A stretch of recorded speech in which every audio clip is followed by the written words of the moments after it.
On va parler de ce DAX avec Benoît Rousseau qui est en duplex avec nous. Bonjour Benoît. Alors, Bonjour. on va parler donc, on a parlé ce matin du CAC 40, hein, vous nous avez exposé votre stratégie. Rappelez-nous rapidement ce que vous avez fait ce matin sur le CAC et après on va passer après au DAX. Alors sur le CAC 40, je vous avais dit que j'avais en fait deux stratégies avant le marché. Faire du scalping sur la résistance 1 hebdomadaire à 4250. Donc c'est ce qui s'est passé, on a bien eu pas mal de petits bruits sur les 4250, on a rebondi un petit peu, donc ça a été assez simple pour scalper. Et si on redescendait vers la S1 journalière à 4235, là je prenais une position ouverte en day trading pour essayer de retenter un retour vers 4250. Donc on n'est pas redescendu à 4234, donc j'ai pas ouvert mon day trading et j'ai scalpé donc sur cette petite zone des 4250. Alors en scalping, ce sont des zones classiques, hein, sur le CAC 40, tous les 50-100 points, on a des supports naturels et psychologiques qui permettent généralement de scalper. Et je vous avais signalé ce support ce matin à l'ouverture des marchés, parce qu'en plus il était renforcé par une résistance hebdomadaire, donc là on avait quand même de fortes chances que ça rebondisse sur les 4250, et en fait on a passé quasiment 40 minutes à rebondir dessus non-stop. Et là depuis quelques minutes, on s'envole vers les plus hauts de la semaine en tout cas, notamment sur le DAX. D'accord, donc du coup quelle est votre stratégie sur le DAX? Alors sur le DAX, là, vu la violence du rebond, on risque d'aller voir les 9500. Et donc là, comme on est vraiment sur une tendance haussière, que les indices futurs américains sont encore dans le rouge, et ça c'est une petite nouveauté, hein. D'habitude ils sont toujours dans le vert, mais aujourd'hui ils sont dans le rouge, hein. On a le Dow Jones 30 qui est aux alentours de 17 670, hein. On est en baisse de moins 0,13, et on a les indices européens qui eux commencent à carburer. Donc je me dis que si les indices américains vers 15h30, 14h30, 15h30 reviennent dans le vert, on risque encore d'avoir un petit up en Europe. Donc je ne suis surtout pas vendeur, hein, sur le...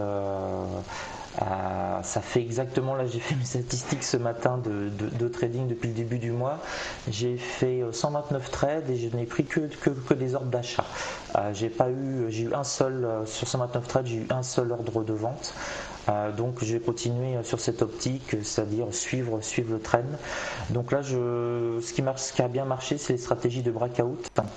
Donc si on passe les 9500 et qu'on arrive à 9510 et qu'il y a de la poussée, je tenterai bien un breakout vers 9508 pour voir si on ne va pas foncer vers 9520.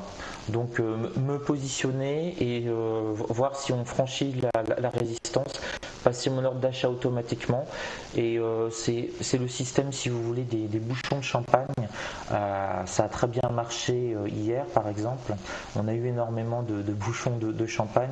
Là vous pouvez le voir sur le graphique, je vais zoomer légèrement sur le graphique de la journée d'hier. Voilà, on a eu beaucoup de stratégies de breakout. Ça a été un régal en breakout, hein, hier. Donc par exemple ce breakout là, j'étais positionné juste pour essayer d'avoir le breakout sur les 9400. Quand on a cassé les 9400, on est monté en ligne droite vers les 9425. Hein, sur la même bougie, c'est-à-dire sur une bougie de 5 minutes, on a fait 9390, 9430, parce qu'on avait cette pression en fait qui s'accumulait sous les 9400. C'est pour ça que j'appelle ça un bouchon de champagne. On a de plus en plus de pression sur la résistance, et quand on réussit à la franchir, vous avez le bouchon de champagne qui saute avec toutes les bulles. Donc c'est ça que je surveille. Bon, c'est une stratégie qu'utilisent beaucoup les scalpers sur futur, notamment avec le carnet d'ordre. Donc on peut le répliquer tout simplement en anticipant comment fonctionnent les scalpers sur les carnets d'ordre futurs. si on ne traite pas sur Oui, ce alors tour, là on voit que le DAX est au plus haut de la journée, 9493, niveau plus atteint depuis tout de même le 2 octobre dernier. Donc pour vous, jusqu'où on peut aller sur cet indice allemand à moyen terme?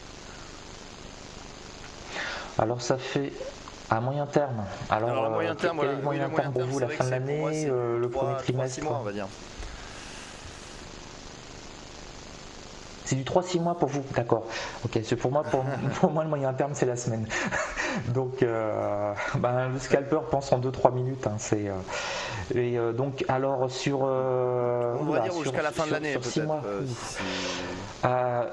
Ma stratégie, si vous voulez, ma stratégie globale, je peux vous la donner pour les 6 prochaines semaines jusqu'à la fin de l'année. Globalement, elle est haussière sur tous les indices. Sauf événement géopolitique majeur, sauf une surprise inattendue au niveau des statistiques. On a une telle pression sur les marchés américains, là, ils montent non-stop. Alors on va bien baisser à un moment, mais je me dis que si on baisse, on va perdre 2-3% et on va les reprendre. Donc par rapport au niveau actuel, je pense qu'on sera plus haut au 31 décembre. Alors par contre, pour une stratégie de 6 mois, si on est remonté sur le DAX 30, si on commence à se rapprocher, là on est au niveau charnière, on est 9005, alors où on retombe à 9000, on remonte à 10 000, grosso modo en simplifiant. Si à la fin de l'année on se rapproche quand même des 10 000 points sur le DAX, j'ai vraiment prévu pour le début d'année, peut-être à partir du 15 janvier ou début du mois de février, de passer en short, de me mettre à shorter quasiment systématiquement, parce que au bout de 3 ans de hausse continue, je pense qu'il y aura beaucoup plus à gagner en 2015 sur un mouvement de baisse. D'accord, pour résumer, mais si vous voulez, là je suis pas à l'aise. Pour résumer, donc vous êtes, vous pensez que les indices vont terminer au plus haut à la fin de l'année, au 31 décembre, et à partir du mois de janvier, donc vous allez initier des positions short plutôt, parce que vous pensez que les marchés vont corriger. Ouais. Oui, ils vont corriger. Si vous voulez, c'est un peu des données statistiques. Sur les 10 dernières années, on a eu 70% des mois de novembre et décembre qui ont été haussés. Ah oui. Donc on est déjà sur un trend à 70% et alors beaucoup plus intéressant, on a 90% de taux de réussite en prenant un fait, c'est-à-dire le mois de novembre-décembre, dans 90% des cas, il prolonge le trend de l'année. C'est-à-dire que le trend de l'année, si on était sur un trend haussier, novembre-décembre, dans 90% des cas sur les 10 dernières années, ils ont prolongé le trend. Donc on a fortement monté en 2012-2013 et les mois de novembre-décembre ont prolongé ce trend, et quand on s'est effondré par exemple dans les années 2007-2008, les mois de novembre et décembre ont encore accéléré en fait cet effondrement.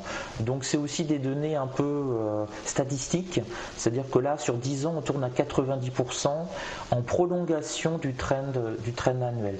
Donc là sur les indices américains on est en trend haussier, donc on a statistiquement, si on croit à ça, on a 90% de probabilité que le trend continue jusqu'à fin décembre. Ça a marché 9 fois sur 10 sur ces 10 dernières années. Je suis remonté jusqu'en 2004 uniquement parce qu'après je considère qu'au-delà de 10 ans ça n'a plus vraiment on va dire d'incidence, parce que la bourse a tellement changé qu'on commence à arriver, si on dépasse les 10 ans, au début des années 1999-2000 avec la bulle internet par exemple. Bon, c'était un trading totalement différent, et d'autres c'était le trading champagne à l'époque, il suffisait d'acheter, ça prenait 20% sur une introduction, mais donc c'est pour ça je me base sur ces 10 années là, et quand on regarde, quand on mange du graphique, quand on fait ces statistiques, on tourne à 90% sur les indices américains pour une poursuite de ce mouvement jusqu'à fin décembre. Donc je reste un petit peu là-dessus, et tous les jours, finalement, les indices américains nous prouvent que ça fonctionne. Donc, okay. Novembre-décembre, ça va peut-être vous paraître bizarre, mais on le voit souvent, quoi, ce trend qui continue très doucement, très très très lentement. On monte. Hier soir, si vous n'aviez rien à faire entre 20h et 22h, à partir de 19h30, on l'a vraiment vu sur le Dow Jones 30. Ça montait légèrement, ça stagnait. pendant quelques minutes et boum, ça prenait 4 points d'un coup et ça se mettait à restagner. On avait comme ça des petits paliers d'accélération et ça c'est vraiment typique des mois de novembre-décembre où on a vraiment l'impression que, entre guillemets, le marché robotisé prend vraiment la main. Donc suivre le lapin blanc, et le lapin blanc il monte. Merci Benoît Rousseau, donc trader pour compte propre et fondateur du blog En Lille. Alors marquez une courte pause, on se retrouve dans quelques instants pour la suite de Direct Marché.